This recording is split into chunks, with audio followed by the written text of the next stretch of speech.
Hi, a big hello to the listeners of Winning Edge Talks podcast. I am Vishwanath, your host.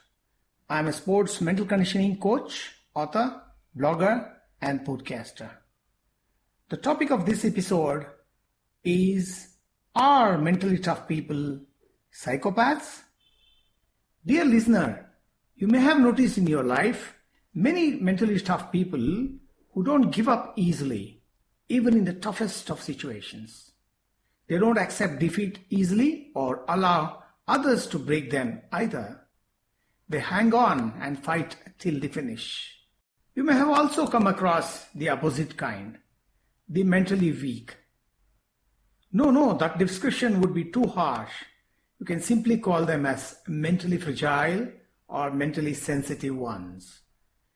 These are not so stronger ones. They outnumber the tough guys. Generally speaking, in layman's terms, we can refer to the qualities of the mentally tough ones as those possessing mental strength, mental toughness, and mental resilience. And all these fall under mental fitness. Qualities such as mental strength and mental toughness are often used interchangeably. Since my domain is the mental aspects of sports, I would like to look at mental toughness from the psychological angle. Let's try to understand the qualities the mentally strong athletes exhibit on and off the sports field. Athletes show great mental strength by holding on to the challenge and staging a comeback from hopeless situations, whether in life or in sports. Battling it out under severe weather conditions like extreme heat or cold. Ignoring pain, sickness, injuries, and exhaustion to continue fighting. Managing to bear pressure and expectations, noise and distractions under intense situations, but yet managing to bring out the best. Exhibiting tremendous strength and resolve against insurmountable odds. Overcoming mistakes and failures to take the fight to the opposition. Controlling negative feelings and emotions that can pull down performance. Recovering from threatening injuries and other health issues to stage comebacks. Remaining optimistic, hopeful, motivated, and confident even after repeated setbacks. Showing persistence and perseverance. Being resilient and staging comebacks every time they were written off. Not allowing anyone to break them mentally. Learning to say no when they really want to say so. To accept mistakes as challenges and not as something paralyzing. Ability to resist both internal and external influences that weaken their self-confidence and belief. Hoping for the best and hanging on till the end. There are many definitions coming from psychologists on what mental toughness is, and my favorite one is the one Mr. Moran and his colleagues have defined in 2004. It reads, mental toughness is the ability to perform by effectively coping with pressure or setbacks and past failures, exercising control over situations and emotions, and persisting regardless of the circumstances. The one unique quality among others that elite athletes possess that others lack is mental toughness. Many factors could have contributed to their toughness. They may have been born with it, as they showed signs of it as a trait from an early age, or the challenges, hardships, and their experiences in life could have made them tough. Or they learned and practiced through observation, training, and practice on what it takes to be tough. In any case, toughness can be learned and improved. Many world-class athletes who have had long careers have shown that they became tougher and tougher as they matured with age. Roger Federer extruded this quality till the end of his career. He looked so calm and relaxed and did not show emotions even under pressure. He came back from hopeless situations to win contests. He was an eternal optimist who believed that he could turn around any situation. Okay, now you are convinced and agree with me that mental toughness is an important tool for athletic success? Yet, mental toughness has not been fully understood, nor has been defined and explained to everyone's acceptance and satisfaction. But it is a behavioral concept that has been accepted by behavioral scientists and psychologists, and the subject has been well researched and documented. No, that is not the last word. Wait, there is a twist in the tale. Some experts say there is no such thing as mental toughness. Wait till you hear the remaining part of this episode before you make your judgment. I, too, till recently thought that mental toughness was an universally accepted concept.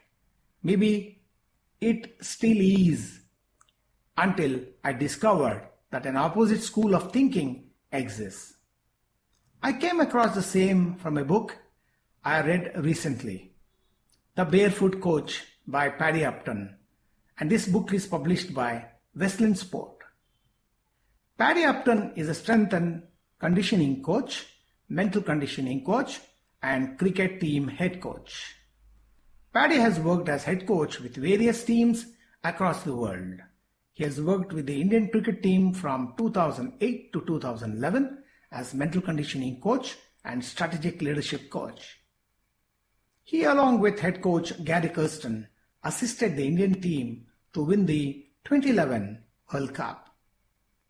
He has now been brought back as mental conditioning coach of the Indian team in the month July 2022. Paddy Upton says there is no such thing as mental toughness, and he calls mentally tough people as psychopaths. What? Psychopaths? Yes, that's what he calls them. He says, I have worked with a few psychopaths. I've seen the so-called attributes of mental toughness in them, which help deliver results on the field. I've also seen what it looks like when their mental toughness is unmasked as psychopathic behavior. He adds, when we study the best of the best, consider the following as a list of definitions associated with mental toughness, like passive belief in self and one's ability, emotional control, clear thinking under pressure, ruthless pursuit of goals, operating well in chaos, not intimidated by others, unaffected by loss and failure, easily spotting weaknesses in opponents. They are inspirational, popular, influential, but compulsive liars. However, the list I provided above is not a list of definitions of mental toughness. Those are character traits of psychopaths. Before we go further to accept whether the mentally tough are psychopaths, we must understand who is a psychopath and what are the characteristics of one.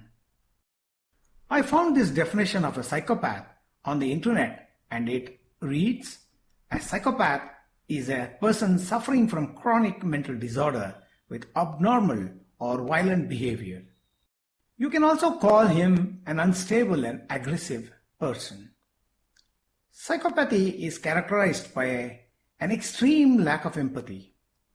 Psychopaths may be manipulative, superficially charming, and exploitative. They behave in an impulsive and risky manner. They have an incapacity for love. They lack remorse or shame, with a tendency of lying often. They run into conflicts. They disregard or violate the rights of others, etc., etc. To bring to you some more instances that psychopaths exist, Paddy Upton cites Professor Clive Borey from the Middlesex University, who suggests that 1 out of every 100 people is born a psychopath.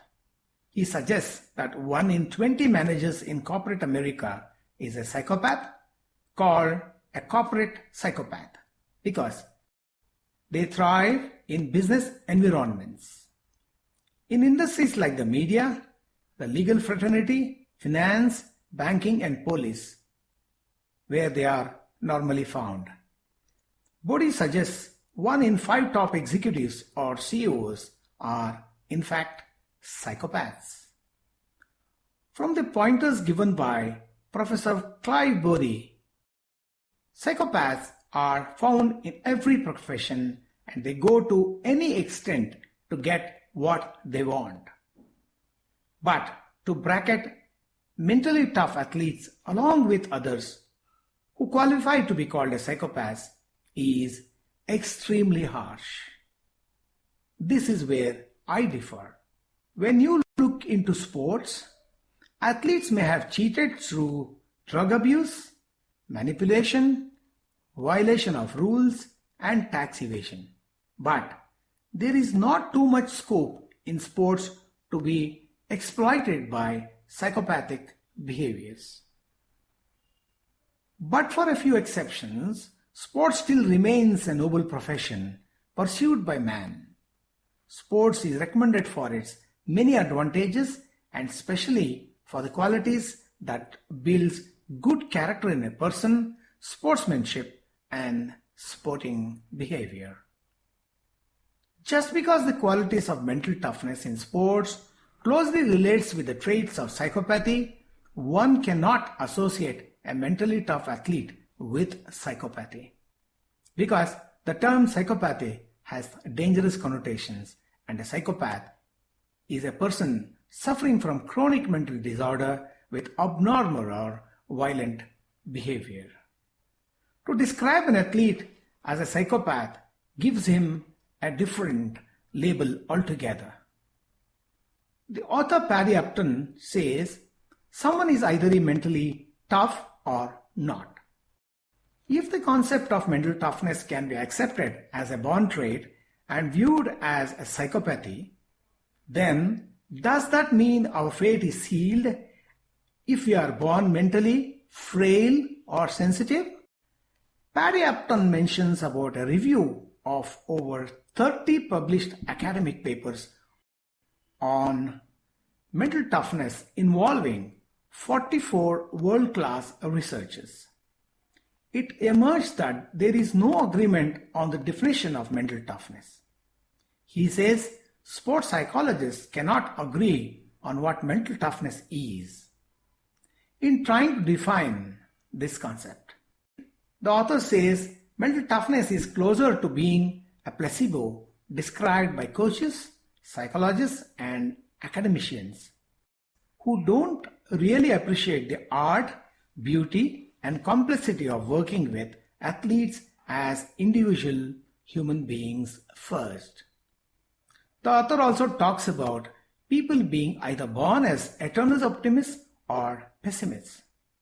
Optimists most of the time operating at an upper range of hope and positivity, and pessimists who are most of the time insecure, worried, but who also perform well provided all the other requisites of success fall into place.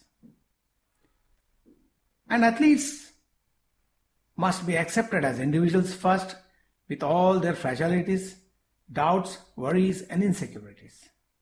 Paddy Upton cites the example of Gautam Gambhir, former Indian cricketer and now Member of Parliament, as an example of pessimism, insecurity, and worry. But yet, Gautam was a successful cricketer with an impressive career record. Numerous theories are written on various subjects only to be replaced with newer ones. How you look at the concept is a matter of your perception, and perceptions change from time to time. Like in the case of mentally tough or a psychopathic person, the attributes of successful people can be viewed through a different prism, which I am now going to discuss with you.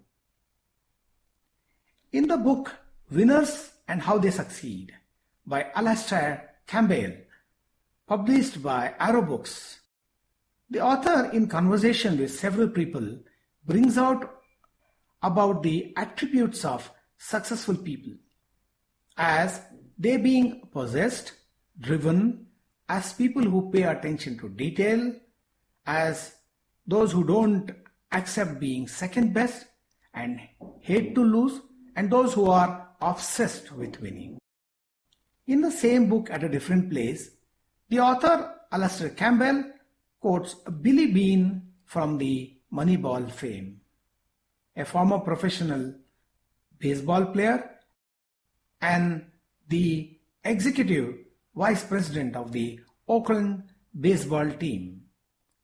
Billy Beane says, "The reason all really successful people have to be slightly mad is because people like that are not capable of living in the comfort zone.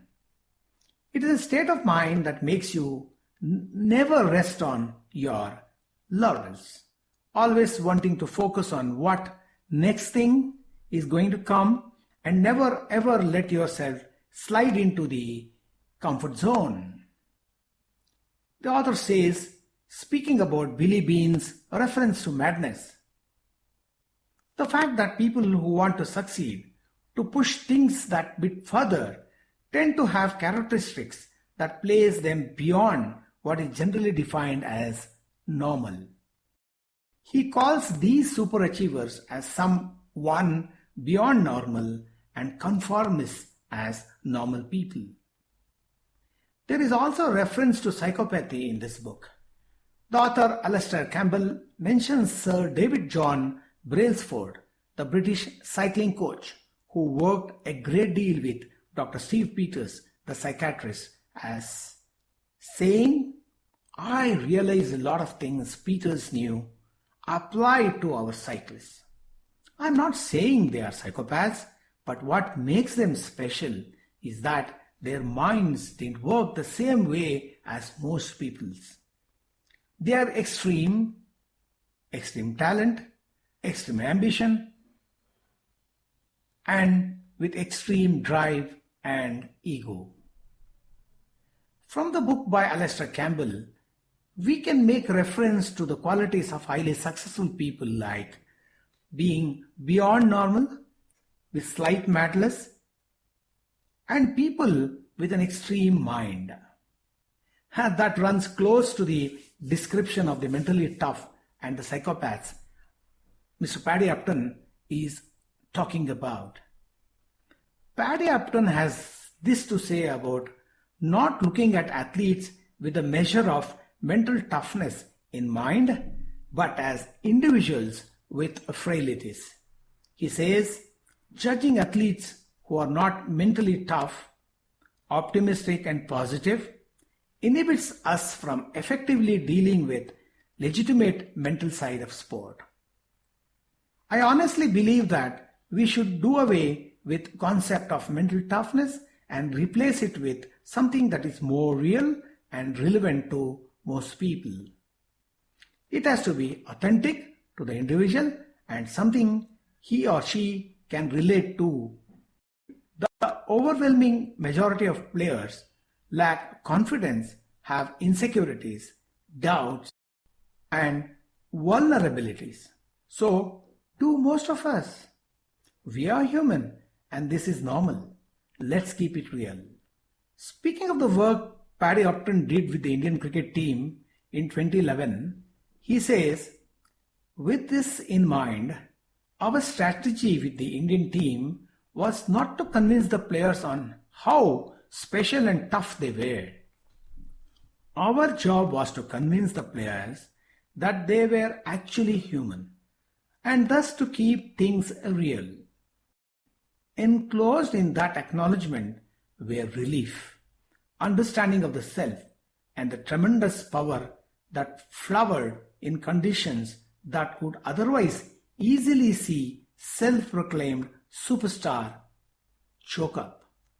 All right, I believe dealing with elite cricketers who have gone through the trials and tribulations of life experienced different challenging conditions, and have understood how to get the best out of themselves is a lot easier than dealing with younger, upcoming, amateurish athletes who are yet to discover what it takes to succeed in competitive sports. The ones who are constantly falling prey to the fragilities of the mind and other aspects. It is they who need support. Does this leave with the conclusion based on Paddy Upton's statement that you are born as someone who is mentally tough or not and things can't be changed? No, it's very difficult to accept that limitations are permanent and can't be changed. Science has evolved over time and it's only change that is permanent. Instead of looking at mental toughness for all its qualities, why not look at the weaknesses that define mental strength and its inadequacies, which can be giving up too easily, not giving a good fight, or often feel overawed by the situation, being overreactive in a negative way, not able to accept the challenge, displaying negative emotions, losing confidence and focus, and many other things. Upcoming athletes need help in dealing with these. It may be difficult for an athlete who is mentally fragile to become mentally tough by simply saying, I want to be mentally tough. But when mental toughness is broken down into simple components and the athlete works on them individually without looking at mental toughness as a whole, then he can become better placed to fight the challenges of competitive sport. Working on the individual component of the mental toughness, like the 4 C's of mental toughness prescribed by Moran and his team in 2004, those are confidence, commitment, challenge, and control. Individually helps the athlete to be more mentally stronger. Sports psychologists and behavioral scientists have been working for decades on different concepts of the athletic mind and have come up with theories, interventions, and strategies on how to enhance mental performance. Now, to say that something is inborn and the subject has to learn to embrace it, whether it is a strength or weakness, is like disregarding psychological aspects and closing the lid on sports psychology research. It's unfortunate. It's true that practitioners must keep in mind about the true nature of a human being, but at the same time, researchers must keep their options open on how to assist athletes get better mentally. This is Vishwanath signing off for Winning Edge Talks podcast.